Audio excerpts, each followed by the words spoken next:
কখনো তিনি ছিলেন দ্য স্পেশাল ওয়ান, কখনো প্রতিপক্ষের সবচেয়ে বড় দুঃস্বপ্ন। ১৩ বছর পর সেই জোসে মরিনো আবারও ফিরছেন রিয়াল মাদ্রিদের ডাগআউটে, আর প্রত্যাবর্তনের গল্পটা শুরু হলো জয় দিয়েই।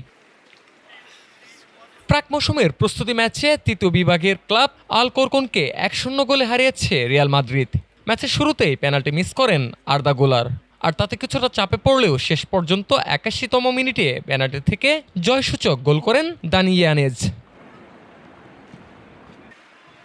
ক্লোজ ডোর বা বন্ধ দরজার এই ম্যাচে শুরু থেকেই শেষ পর্যন্ত সাইডলাইনে ছিলেন, দাঁড়িয়ে দাঁড়িয়ে দিয়েছেন খেলোয়াড়দের নির্দেশনা।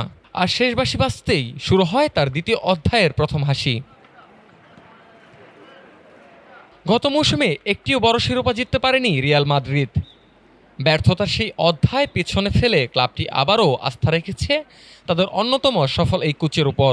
৩ বছরের চুক্তিতে ফিরছেন পর্তুগিজ এই স্পেশাল ওয়ান।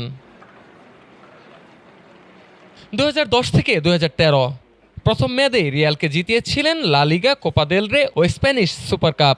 আর ২০১১-১২ মৌসুমে ১০০ পয়েন্ট নিয়ে গড়েছিলেন লা লিগার ইতিহাস। এবার প্রশ্ন একটাই, মরিনোর দ্বিতীয় অধ্যায়ও কি রিয়ালকে ফিরিয়ে দেবে শিরোপার সেই রাজত্বে? সেই উত্তর মিলবে নতুন মৌসুমেই। মুকসুদুল হাসান মিঠু, ঢাকা টুডে।